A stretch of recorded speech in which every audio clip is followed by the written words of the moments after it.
Nature of fruits अब रोएगा, ऐसा concept देंगे बाबा मैथ वाले। तो चलिए अब हम लोग शुरू करते हैं nature of roots. Class 10th का सबसे ज़्यादा और सबसे फंसने वाला क्वेश्चन नेचर ऑफ रूट से ही आता है, जब बोलता है कि find the value of k if the roots are real, या find the value of k if roots are not real, या यानी कि के का वैल्यू के रिलेटेड, के से वैल्यू मतलब के का वैल्यू से रिलेटेड जो क्वेश्चन देता है वो अगर कॉन्सेप्ट नेचर ऑफ रूट्स का क्लियर नहीं रहेगा तो आपका नहीं बन पाएगा। तो याद रखना, अगर 40 में 40 चाहिए तो आपको इस वीडियोस को पूरा देखना ही पड़ेगा। अगर आपका कॉन्सेप्ट क्लियर है तब तो ठीक है, अगर नहीं क्लियर है तो ये नेचर ऑफ रूट्स का वीडियोस आपको पूरी कंप्लीटली देखनी पड़ेगी, तब जाके आपका एक भी क्वेश्चन छूटेगा नहीं। अगर इधर क्वाड्रेटिक से आ गया तब फिर नेक्स्ट टॉपिक जब हम लोग पढ़ेंगे तो उसका भी जो इंपॉर्टेंट कॉन्सेप्ट है, हल्के हल्के तो हम कर ही लेंगे, वो भी कॉन्सेप्ट बताएंगे, लेकिन जहां से और भी क्वेश्चन पूछ सकता है थोड़ा बहुत हार्ड, वो भी हमें छोड़ना नहीं है। मतलब हमको कोई भी क्वेश्चन छोड़ के नहीं आना है, पूरा कंप्लीट बना के आना है। तो चलिए अब हम लोग नेचर ऑफ रूट्स को थोड़ा समझते हैं। तो नेचर ऑफ रूट्स में क्या होता है? नेचर ऑफ रूट्स में याद करिए आपका फॉर्मूला क्या होता है, a² plus bx plus c is equal to 0, जहाँ पे आपको बोला जाता है कि a 0 नहीं होना चाहिए। इसका जो दो रूट्स आते हैं अल्फा कॉमा बीटा, जो कि x का वैल्यू होता है, वो वैल्यू आपका होता है -b प्लस माइनस √d और डिवाइडेड बाई 2a। पूरा हम लोग नेचर ऑफ रूट्स हेडिंग आप डाले रहे, चलो हम तो डाल ही देंगे बाद में एडिटिंग के थ्रू, ठीक है, ओके। तो नेचर ऑफ रूट्स में अगर रूट्स को रियल होना होगा तो हम आपको बताए थे कि रूट के अंदर वाली कहानी, अंडर रूट के अंदर यानी कि डी वाली जो कहानी है उसे पॉजिटिव होना पड़ेगा और उसे 0 होना पड़ेगा, तब रूट्स रियल होगा। अगर डिस्क्रिमिनेंट का वैल्यू निगेटिव हो जाएगा तो रूट्स रियल नहीं होगा। क्यों नहीं रियल होगा? उसके लिए हम आपको पहले ही एक कॉन्सेप्ट बता चुके हैं कि जरा बताओ कि अगर दुनिया में माँ बाप होंगे तभी तो पुत्र पैदा होगा, अगर माँ बाप ही नहीं हो तो पुत्र कहाँ से हो जाएगा? माँ बाप की जरूरत पड़ती है तभी पुत्र आते हैं दुनिया में। यानी कि हमारी कहानी ये कुछ ऐसी है कि जरा बताओ कि ये x² बराबर क्या -4 पॉसिबल है? पहले ये सोचो, क्या x² बराबर -4 पॉसिबल है? तो x का वैल्यू बताओ। तो बहुत बच्चे बताएंगे कि सर x का वैल्यू 4 रख लो, सॉरी x का वैल्यू 2 रख लो। हम कहेंगे कि तुम अगर x का वैल्यू 2 मानते हो तो 2 इसको सेटिस्फाइड भी करना चाहिए। तो अगर तुम 2 डालोगे तो इधर बनेगा 2 का स्क्वायर, क्योंकि x का स्क्वायर है, और इधर हो जाएगा -4, तो ये हो जाएगा 4 इज इक्वल टू -4। ये बात सही नहीं है, इसका मतलब ये जो वैल्यू आया है वो गलत है। तो तुरंत एक लड़का बोलेगा कि सर तब x का वैल्यू आप -2 रख लो। हम कहेंगे ठीक है, तुम्हारा बात हम मानते हैं और रख के देखते हैं। x का वैल्यू अगर -2 रखोगे तो -2 का स्क्वायर बराबर -4 लिखोगे। अब -2 का स्क्वायर हो चाहे +2 का स्क्वायर हो, आएगा तो +4 ही, क्योंकि माइनस का स्क्वायर है तो माइनस गुना माइनस करोगे तो वो प्लस हो जाएगा। यानी कि प्लस का 4 बराबर माइनस का 4, ये भी बात सही नहीं हुआ। इसका मतलब कि x बराबर 2 भी नहीं होगा और x बराबर -2 भी नहीं होगा। इसका मतलब क्या ये पॉसिबल है? ये पॉसिबल नहीं है। किस बेसिस पे कह रहे हैं? वही कॉन्सेप्ट अगर तुम समझ जाओगे तो ये डिस्क्रिमिनेंट की कहानी समझ जाओगे। यही नेचर ऑफ रूट्स का सबसे जड़ है, सबसे बेसिक है। जरा समझने की कोशिश करना। हम ये बोले हैं कि कोई भी नंबर का स्क्वायर है और उसके बराबर में हम लिख दे हैं -4। अब सोचो कि ये जो है कोई नंबर का स्क्वायर है, x का स्क्वायर चाहे y का स्क्वायर चाहे z का स्क्वायर। अब अगर इसके पीछे स्क्वायर लगा दिए हैं तो इधर अगर तुम माइनस भी लिखते हो तो माइनस का स्क्वायर प्लस आ जाएगा, और अगर तुम प्लस लिखते हो तब तो उसका स्क्वायर प्लस आएगा ही आएगा। और अगर तुम 0 लिख देते हो, 3 तरह के नंबर होते हैं हमारे दुनिया में नंबर लाइन पे, एक पॉजिटिव, एक नेगेटिव, एक 0।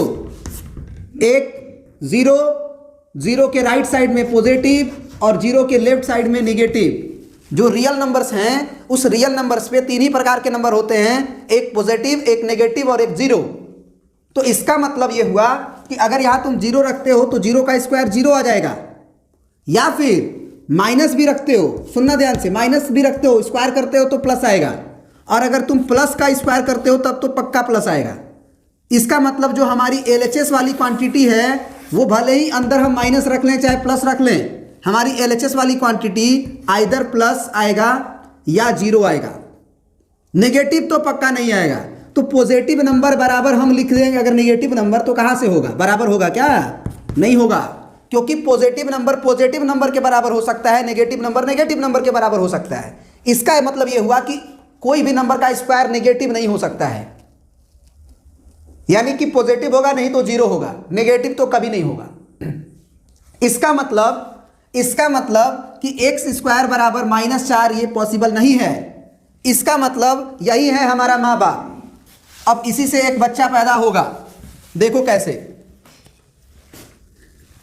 पैदा होगा ये नहीं बता सकते। यहां पे देखो एक्स स्क्वायर बराबर -4 है, तो एक्स बराबर हो जाएगा √-4, एक्स बराबर हो जाएगा √-4। अब जरा आप हमें बताओ x बराबर जो है √-4, अगर ये ऊपर वाला संभव नहीं है तो क्या नीचे वाला संभव होगा? तुमने बोला था ना कि कोई भी नंबर का स्क्वायर कभी भी निगेटिव नहीं आ सकता है, तो ये तो सही नहीं था, इसका मतलब ये भी सही नहीं है। इसका मतलब तुम ये सीख लो कि अंडर रूट के अंदर निगेटिव वाली बात सही नहीं है। अगर अंडर रूट के अंदर माइनस आ रहा है तो इसका मतलब वो वास्तव में नहीं होगा, वो रियल में नहीं होगा, वो इमेजिनरी होगा। अगर एक्स स्क्वायर बराबर अगर हम 4 बोलें तब हमारा यहाँ पे x बराबर, यहाँ पे हम ±√4 लिख देंगे। इसका मतलब x बराबर ±2 होगा, यानी कि x बराबर 2 भी चलेगा और x बराबर -2 भी चलेगा। हमेशा याद रखना कि स्क्वायर जब उधर जाता है तो प्लस माइनस अंडर रूट बनाता है। प्लस माइनस इसलिए क्योंकि x का वैल्यू हम अगर 2 भी डालते हैं तो भी 2 का स्क्वायर 4 आ जाएगा, और x का वैल्यू अगर हम -2 भी डालते हैं तो भी -2 का स्क्वायर 4 आ जाएगा। तो दोनों ही हमारा सोल्यूशन कहे जाते हैं, दोनों ही हमारे सोल्यूशन कहे जाते हैं। इसका मतलब अंडर रूट के अंदर पॉजिटिव नंबर संभव है, लेकिन अंडर रूट के अंदर निगेटिव नंबर संभव नहीं है। और यही डिस्क्रिमिनेंट हमें छेड़ता है। यहाँ पे रूट्स के फॉर्मूला में -b ± √d/2a है, रूट्स के फॉर्मूला में -b ± √d/2 है। इसका मतलब क्या हुआ? इसका मतलब हुआ कि अगर डिस्क्रिमिनेंट का वैल्यू निगेटिव आएगा तो रूट्स पॉसिबल नहीं है, रूट्स रियल नहीं होगा, इमेजिनरी होगा। इमेजिनरी का मतलब क्या होता है? काल्पनिक, ऐसी दुनिया जो होती ही नहीं है, कल्पनाओं वाली दुनिया। जैसे हमारी शादी कैटरीना कैफ से होगी, उसकी हो गई ना, किससे हुई है? विकी कौशल से। तो ऐसे कल्पना वाली दुनिया है, बहुत लोग दुनिया में ये पाल रहे होंगे, बेचारा सलमान खान भी पाल रहा होगा शायद, सुनने में आ रहा है ऐसा, ठीक है। तो ये कहानी समझ लो कि ये कल्पना वाली दुनिया है जो वहाँ पे कुछ होता ही नहीं है। फॉर एग्जाम्पल एक मिरर ले लो सामने, और देखो तुम, कौन नजर आएगा उसमें? लड़की होगी तो कैटरीना नजर आएगी, और लड़का होगा तो शाहरुख खान नजर आएगा। चलो अब जरा सोचो कि इस शाहरुख खान को तुम पीछे से पकड़ोगे तो पकड़ में आएगा क्या? शाहरुख खान तो मिरर के अंदर दिखाई दे रहा है, तो मतलब होना चाहिए ना। तो अगर हम पीछे मिरर के पीछे हाथ डाल के ऐसे पकड़ें तो क्या वो पकड़ाएगा? एकदम इमेजिनेशन करो कि तुम मिरर के सामने हो और तुम्हारा इमेज सामने बन रहा है, अब उसको पकड़ोगे तो पकड़ाएगा? नहीं पकड़ाएगा। क्यों? क्योंकि वो वास्तव में नहीं था, वो इमेजिनरी इमेज बना है। इसीलिए बोला जाता है कि जो मिरर में इमेज बनता है वो इमेजिनरी इमेज है, रियल इमेज नहीं है, वो पकड़ में नहीं आएगा, वो वास्तव में नहीं है। समझ रहे हो? तो उसी तरह से क्या तुम इमेजिनरी इमेज के बारे में पढ़ते हो अपने फिजिक्स में? इमेजिनरी इमेज के बारे में पढ़ते हो ना? पढ़ते हो जरूर, क्योंकि एक्चुअली हमें दिखाई तो दे रहा है, तो उसके बारे में पढ़ेंगे जरूर, लेकिन वो कल्पनाओं वाली दुनिया है, वास्तव में ऐसा नहीं है। तो उसी तरह से इमेजिनरी रूट्स के भी बारे में पढ़ा जाता है क्लास 11th में, इसमें तो है ही नहीं, केवल रियल रूट्स के बारे में ही हमारे सिलेबस में टर्म 2 में दिया गया है। तो इसका मतलब यहाँ से हम ये कंडीशन निकालेंगे कि अगर अंडर रूट के अंदर डी मौजूद है तो डी का वैल्यू हमारा पॉजिटिव होगा, तो रूट्स रियल होंगे, अन्यथा रूट्स इमेजिनरी होंगे। तो अब वो हम कंडीशन आपके सामने लिख देते हैं 1 by 1 कि इफ, पहला कंडीशन है कि if discriminant is greater than 0 then, देखो इस ग्रेटर देन 0 का मतलब क्या होता है, इस ब्रैकेट में लिख लेना, डी बराबर पॉजिटिव, डी ग्रेटर देन 0। सबसे पहले डी का वैल्यू भी लिख लो, डी क्या होता है? डी का वैल्यू होता है b² - 4ac, और फिर abc तो तुम जानते ही होगे। a क्या होता है? x² का कोफिशिएंट, यानी कि कोफिशिएंट ऑफ x², यानी कि x² के बगल वाला। b क्या होता है? x नहीं होता है, कोफिशिएंट ऑफ एक्स होता है, यानी एक्स के गुणांक में लगा हुआ, और सी होता है कांस्टेंट टर्म, कांस्टेंट टर्म ये होता है। ठीक है जी। तो यहां पे हमारा डी ग्रेटर देन 0 होगा, यानी कि डी अगर पॉजिटिव होगा then both roots are real, both roots मतलब then roots are real and unequal, ऐसे लिखो। Then roots are real and unequal, unequal एक वर्ड आया है अनइक्वल, क्यों बोले हम अनइक्वल? क्योंकि एक प्लस अंडर रूट डी एक माइनस अंडर रूट डी, दो को रूट अल्फा बीटा है ना, तो एगो प्लस के लिए एगो माइनस के लिए हो जाएगा अगर डी का वैल्यू पॉजिटिव हुआ तब, जैसे 10 हुआ 20 हुआ तो एगो वैल्यू प्लस के लिए एगो माइनस के लिए। अब दूसरा condition, if D is equal to 0 then roots are real and equal, and equal, equal क्यों बोले? रूट्स को इक्वल क्यों बोले बताओ हमें? क्योंकि अगर डिस्क्रिमिनेंट 0 होगा तो अंडर रूट के अंदर 0 पॉसिबल है, क्योंकि हम बताए थे एक्स स्क्वायर बराबर 0 हो सकता है, क्योंकि एक्स का वैल्यू अगर हम 0 रख दें तो 0 हो जाएगा। इसका मतलब कि स्क्वायर अगर इधर है तो एक्स बराबर हम अंडर रूट 0 लिख देंगे तो 0 आ जाएगा, यानी कि अंडर रूट के अंदर 0 पॉसिबल है। तो डिस्क्रिमिनेंट 0 होगा then roots are real and equal क्यों बोले? तो दो रूट्स होता है ना अल्फा और बीटा, दोनों इक्वल ही होगा। क्यों होगा इक्वल? क्योंकि अल्फा और बीटा का वैल्यू जो हमारा होगा वो -b/2a होगा। क्योंकि प्लस अंडर रूट 0 लिखोगे तो जरा सोचो कि प्लस अंडर रूट 0 लिखे तो 0 जुट पाएगा क्या? और दूसरा लिखोगे -b माइनस अंडर रूट 0 तो घट पाएगा क्या? नहीं घट पाएगा। इसलिए दोनों का दोनों रूट्स हमारा -b/2a ही आएगा। लेकिन अगर अनइक्वल रूट्स होगा तो अलग अलग रूट्स आएगा। अल्फा का वैल्यू अगर तुम प्लस वाला सेलेक्ट करते हो -b plus under root d/2a, तो बीटा का वैल्यू तुम्हें सेलेक्ट करना होगा -b minus under root d/2a। और अगर तुम अल्फा का वैल्यू को ये सेलेक्ट करते हो तो बीटा ये होगा, यानी कि आप आज़ाद हो, एक को अल्फा मानोगे तो दूसरा तुम्हारा बीटा होगा। समझ गए यहाँ तक? दूसरा तुम्हारा बीटा होगा। अब जो है तीसरा कंडीशन हमारा बचा हुआ है, याद रखना तीसरा कंडीशन हमारा बचा हुआ है। वो कंडीशन क्या है कि if discriminant is less than 0 तब क्या होगा? डिस्क्रिमिनेंट कहाँ मौजूद है? अंडर रूट के अंदर। तो अंडर रूट के अंदर यानी कि if d is less than 0, less than 0 का मतलब क्या होता है कि d का वैल्यू निगेटिव। क्यों?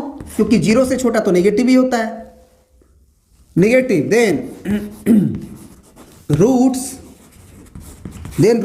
तो ये है, तो अंडर रूट वो झेल नहीं पाएगा, क्योंकि अंडर रूट के अंदर निगेटिव आएगा तो रूट्स इमेजनरी होना ही है। तो देन रूट्स आर इमेजनरी, यानी कि roots are not real, not real, that is imaginary roots, काल्पनिक मूल कहते हैं, इमेजिनरी। अब एक और कहानी चौथा, अगर आपको कभी बोला जाए कि if roots real, if roots are real, if roots are real, तो आप क्या कंडीशन दोगे? अगर रूट्स रियल है तो आप कंडीशन क्या दोगे? सुनना ध्यान से। अगर रूट्स रियल हुआ तो d ग्रेटर देन 0 हुआ, यानी कि d अगर पॉजिटिव हुआ तो भी चलेगा और d 0 हुआ तो भी चलेगा। तो अगर रूट्स रियल हुआ तो हम d को ग्रेटर देन इक्वल टू 0 दोनों लिख सकते हैं। तब हम रूट्स को ग्रेटर देन इक्वल टू 0 दोनों लिख सकते हैं, ठीक है ना? If roots are real then d greater than equal to 0, d greater than equal to 0, ये कहानी हुई। ठीक है जी। इसको और भी बोलते हैं, ग्रेटर देन भी 0 चलेगा और इक्वल टू भी 0 चलेगा, दोनों चलेगा। अब जरा इसके बेसिस पे हम लोग कुछ क्वेश्चन करते हैं नेचर ऑफ रूट्स का, तब जाके और क्लियरिटी आएगी। और इस वीडियो में नेचर ऑफ रूट्स का हर तरह का क्वेश्चन हम लोग कर डालेंगे, ताकि कोई भी क्वेश्चन नेचर ऑफ रूट से अगर आए तो हमारा इस वीडियो को मात्र देखने से नहीं फंसे। ज़्यादा देखने की जरूरत नहीं है, 1000 वीडियो देखने से अच्छा है कि एक वीडियोस देखें और पूरा का पूरा कॉन्सेप्ट ही क्लियर हो जाए। चलिए, तो अब हम लोग क्वेश्चन पे बढ़ते हैं।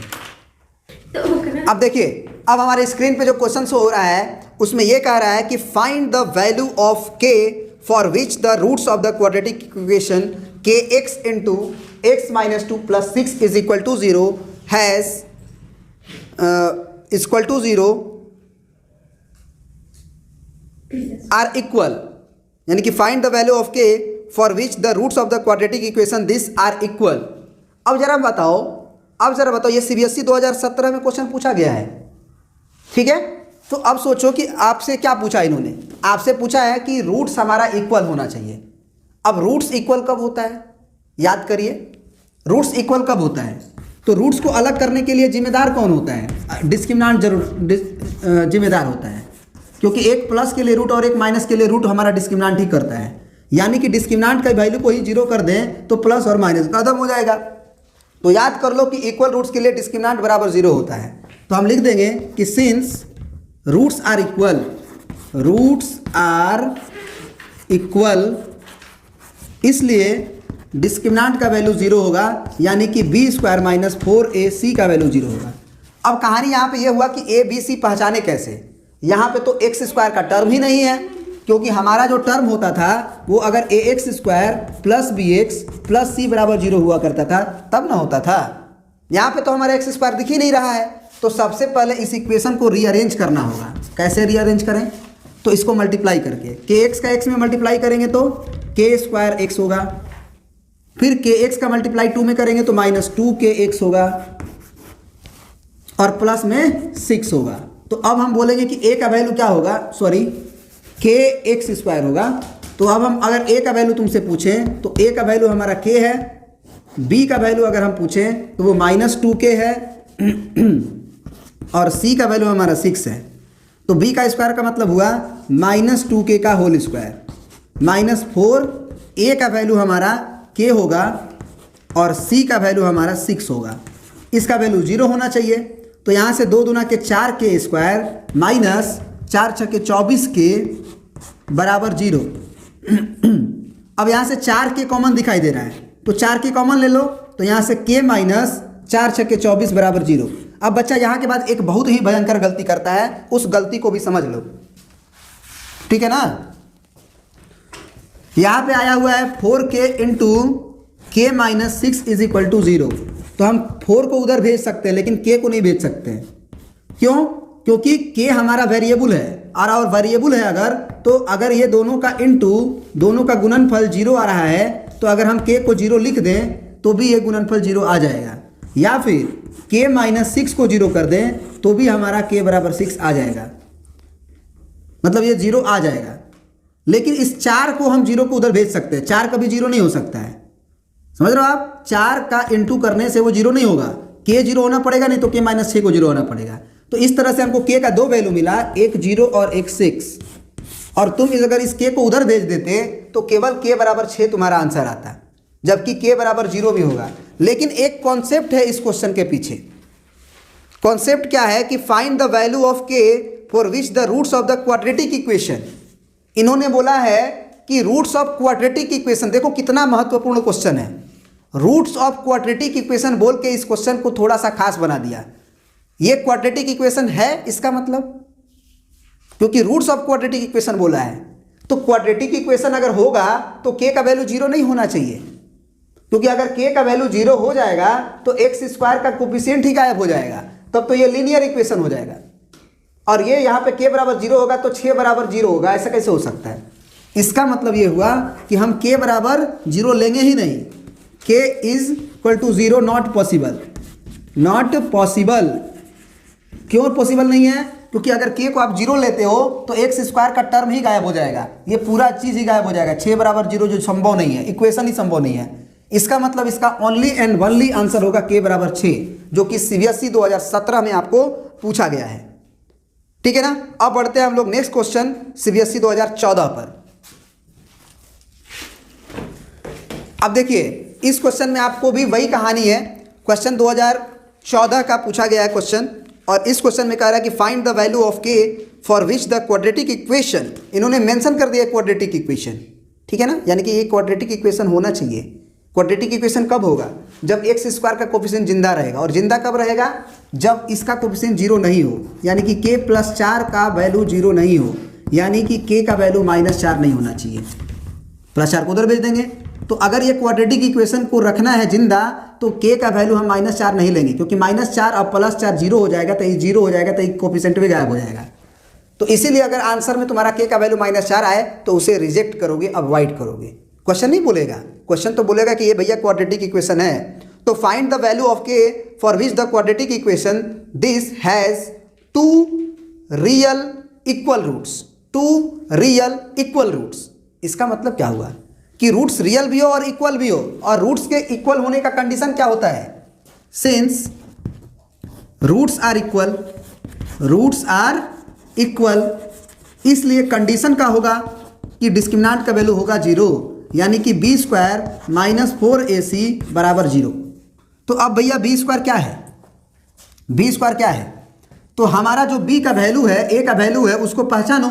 अरे दीवानो, अरे दीवानो मुझे पहचानो, कहाँ से आया, मैं हूँ कौन, मैं हूँ डॉन, मैं हूँ डॉन, मैं हूँ डॉन, मैं हूँ डॉन।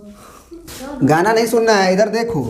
a का वैल्यू हमारा x² का कोफिशिएंट है k + 4, और यहाँ से x का जो कोफिशिएंट है वो b कहलाता है, तो x के बगल में हमारा है k + 1 और c का वैल्यू है हमारा 1, यानी कि a का वैल्यू k + 4 और b का वैल्यू k + 1 और c का वैल्यू 1। तो अब b का स्क्वायर का मतलब हुआ k + 1 का होल स्क्वायर -4, a का वैल्यू मतलब k + 4 और c का वैल्यू का मतलब 1 बराबर 0। तो यहाँ से हमारा a + b का होल स्क्वायर है, यानी कि आपका ये a + b के होल स्क्वायर पे आपको तोड़ना पड़ेगा, यानी कि ये a² होगा प्लस b² का मतलब 1² प्लस 2ab का मतलब 2 × a × b, तो यानी कि 2k, अब -4k से गुना करो तो -4k, अब माइनस प्लस माइनस, और 4 × 16 बराबर 0। ठीक है, तो यहाँ से आपका हो जाएगा k² का टर्म यहाँ है बस, तो यानी कि k² यहाँ से 2k और 4k, तो ये प्लस में ये माइनस में, तो -2k होगा, और फिर हमारा हो जाएगा यहाँ से +1 और -16, यानी कि -15 = 0। अब ये एक फिर से क्वाड्रेटिक इक्वेशन आ गया जिसको हमको सॉल्व करना है। तो हम 2 ही मेथड जानते हैं क्वाड्रेटिक इक्वेशन का सॉल्व करने का, फैक्टराइजेशन और श्रीधराचार्य रूल, यानी कि क्वाड्रेटिक फार्मूला। कंप्लीटिंग स्क्वायर तो हमारे सिलेबस में ही नहीं है। तो अब यहाँ से हम क्या करेंगे, मिडिल टर्म को स्प्लिट कर देते हैं। यहाँ पे दिखाई दे रहा है 15, तो 5 × 3 = 15 होता है, तो 5k और 3k से घटा के 2k आ जाए, तो 5 में माइनस रख लो, इसमें प्लस रख लो, क्योंकि -2k लाना है, तो यानी कि k² -5k और +3k और -15 बराबर 0, यानी कि k कॉमन अगर लेंगे इन दोनों में से तो यहाँ पे बचेगा k -5 और यहाँ पे +3 कॉमन ले लो, तो ये k और यहाँ पे -3 × 5 = 15, और ये दोनों मैच कर रहा है तो सही बना रहे हैं हम। k -5, और अगर मैच नहीं किया तो गलत था, याद रखना, अगर ये दोनों मैच किया तो अब सही जा रहे हो, नहीं तो गलत था, तो बराबर 0 हो गया।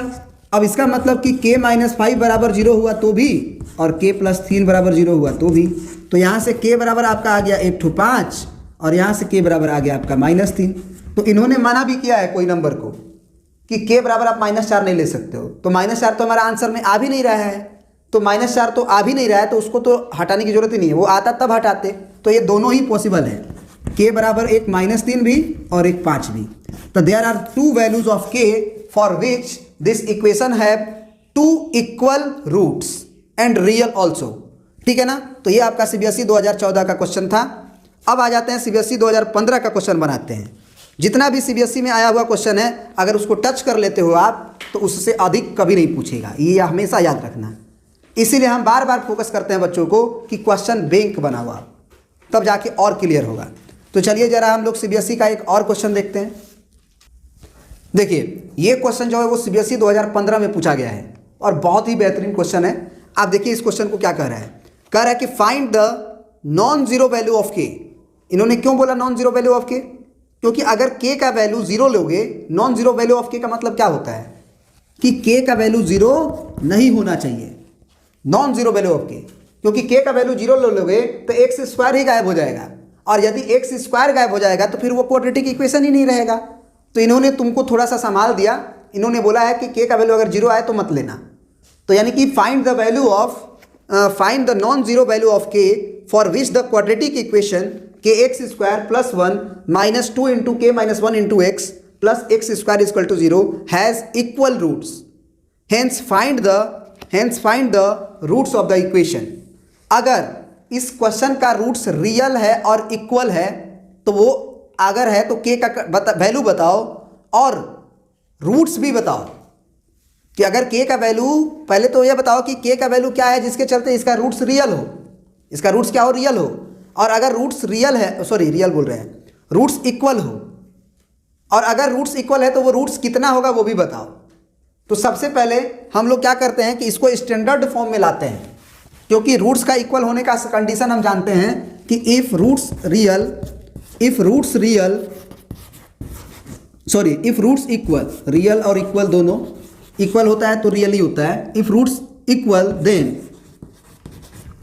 डिस्क्रिमिनेंट इक्वल टू 0, तो डिस्क्रिमिनेंट 0 होगा, क्योंकि आपका फार्मूला सीधा आपके सामने रहता है x equal to minus B plus minus under root D. एक तो आप रट लो या एक यहाँ से बार बार समझ लो कि डिस्क्रिमिनेंट को 0 होना पड़ेगा, तभी यहाँ पे प्लस के लिए और माइनस के लिए अलग अलग नहीं बनेगी कहानी, एक ही कहानी हो जाएगी। अब डिस्क्रिमिनेंट का वैल्यू अगर 0 है, इसका मतलब कि बी स्क्वायर माइनस 4ac का वैल्यू 0 होना चाहिए, बी स्क्वायर माइनस 4ac का वैल्यू 0 होना चाहिए। तो यहाँ से a का वैल्यू तुम्हारा k हो गया, b का वैल्यू तुम्हारा, दिक्कत में पड़ जाओगे, नहीं हो पाएगा अभी ABC। क्यों नहीं हो पाएगा? क्योंकि इक्वेशन में एक्स स्क्वायर दो जगह दिखाई दे रहा है, एक यहाँ भी और एक यहाँ भी, और यही गड़बड़ एग्जाम में बच्चे कर देते हैं। तो सबसे पहले एक्स स्क्वायर को एक साथ करो, तो ये हो गया हमारा के एक्स स्क्वायर और प्लस में एक्स स्क्वायर, और फिर एक्स वाले को करो, तो एक्स वाला तो सीधे यही है, तो minus 2 into K minus 1 into x, और ये प्लस का 1। तो इसमें से क्या करो कि तुम एक्स स्क्वायर कॉमन ले लो, तो एक्स स्क्वायर यदि कॉमन लोगे तो क्या बचेगा अंदर, इसमें बचेगा के और इसमें बचेगा प्लस 1, क्योंकि तुम्हारा एक्स स्क्वायर बाहर है, एक्स स्क्वायर यानी कि के एक्स स्क्वायर और प्लस एक्स स्क्वायर आ ही रहा है, और minus 2 into K minus 1 into x और प्लस 1, और बराबर में 0 तो चलेगा ही। अब तुम्हारा ए बी सी पहचान में आ जाएगा। ए का वैल्यू क्या होना चाहिए, तो ए का वैल्यू एक्स स्क्वायर का कोफिशिएंट होता है, आपको पहले भी बताया। तो एक्स स्क्वायर के बगल में ये पूरा लगा हुआ है, तो ये पूरा ए होगा, यानी कि के प्लस 1। फिर अगर हम बोले कि बी क्या होगा, तो बी आपका होगा एक्स का कोफिशिएंट, यानी कि minus of 2 into K minus 1, minus of 2 into K minus 1, ठीक है जी। और सी आपका हो जाएगा 1, क्योंकि x और एक्स स्क्वायर को छोड़ के जो बचता है वो ही कांस्टेंट टर्म होता है।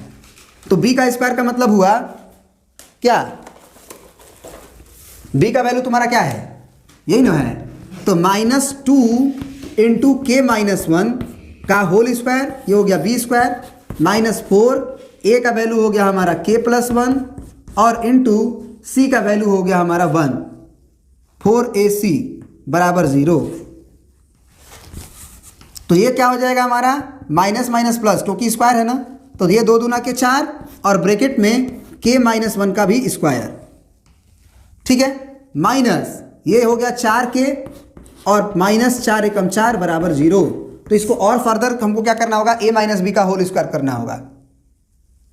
एक और बात बताओ, यहाँ से 4 है और यहाँ भी 4 है, सब में 4 है, तो पहले कॉमन भी ले लो ना 4, तो 4 कॉमन अगर ले लोगे तो ये हो जाएगा के माइनस 1 का होल स्क्वायर, के माइनस 1 का होल स्क्वायर, 4 तो हम बाहर कॉमन ले लिए, और बचेगा माइनस ऑफ 4, सॉरी 4 तो कॉमन है, तो माइनस ऑफ के और माइनस 1 इज इक्वल टू 0। अब 4 को बराबर को उधर भेज दो और इसका होल स्क्वायर भी कर लो, तो ये हो जाएगा A square plus B square minus 2ab, तो ए स्क्वायर बी स्क्वायर, ये 2 इंटू के इंटू 1 यानी कि 2k माइनस के माइनस 1 बराबर 0। इसका मतलब कि के स्क्वायर, ये 2k और ये k माइनस 3k हुआ, और ये प्लस 1 और माइनस 1 0 हो गया कट के, तो यानी कि के स्क्वायर माइनस 3 के बराबर 0।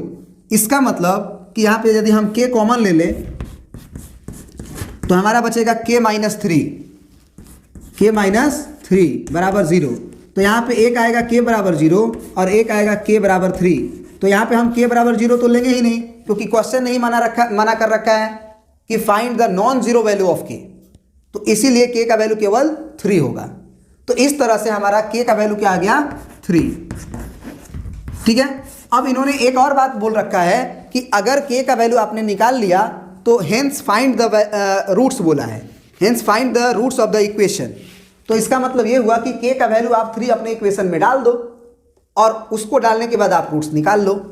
ठीक है, तो जरा बताओ, या फिर हेंस फाइंड द रूट्स, तो याद करो कि अगर डिस्क्रिमिनेंट तुम्हारा 0 है तो रूट्स का वैल्यू होता क्या है, वहां से भी निकाल सकते हो कि अगर रूट्स इक्वल होते हैं तो x का वैल्यू तुम्हारा -b/2a होता है, दोनों रूट्स अल्फा बीटा दोनों। तो b माइनस तो रहने दो, और b का नाम क्या है, तो b का नाम तुम्हारा यहाँ -2 इंटू, तो माइनस एक और जब लिखोगे -2 तो ये +2 हो जाएगा, और ब्रैकेट में k-1 और डिवाइडेड बाई 2 इंटू a, तो a का मतलब तो तुम्हारा ये k+1, तो ये 2 से 2 कट गया। अब जरा सोचो कि k का वैल्यू तो तुम्हारा 3 था, तो 3 रख दो, तो 3 में से 1 गया 2, समझ रहे हो, 3 में से 1 गया 2, और यहाँ 3 और 1 4, यानी कि ये हो जाएगा 1/2, यानी कि जो रूट्स पूछ रहा था आपसे वो 1/2 हो गया। ठीक है ना, तो इस तरह से हम लोग क्वेश्चन हम लोग कंप्लीट कर लिए। तो देखो, नेचर ऑफ रूट्स में हम पूरा थ्योरी बता चुके हैं, कॉन्सेप्ट भी बता चुके हैं, एक और कॉन्सेप्ट बाकी है और एक और तरह का क्वेश्चन बाकी है, उसको हम लोग इस वीडियोज़ में कवर नहीं करेंगे, उसको हम लोग नेक्स्ट वीडियो में कवर करेंगे। और उस वीडियो को ज़रूर देखना अगर 40 आउट ऑफ 40 चाहते हो तो, नहीं तो क्या करोगे कि तुम आसान आसान क्वेश्चन करके चले जाओगे और चाहोगे कि हम पूरा मार्क्स लेकर आ जाए, तो नहीं आएगा। अगर चाहिए 40 आउट ऑफ 40 तो वो हर बारीकियाँ और वो हर कॉन्सेप्ट को तुम्हें सीखना पड़ेगा।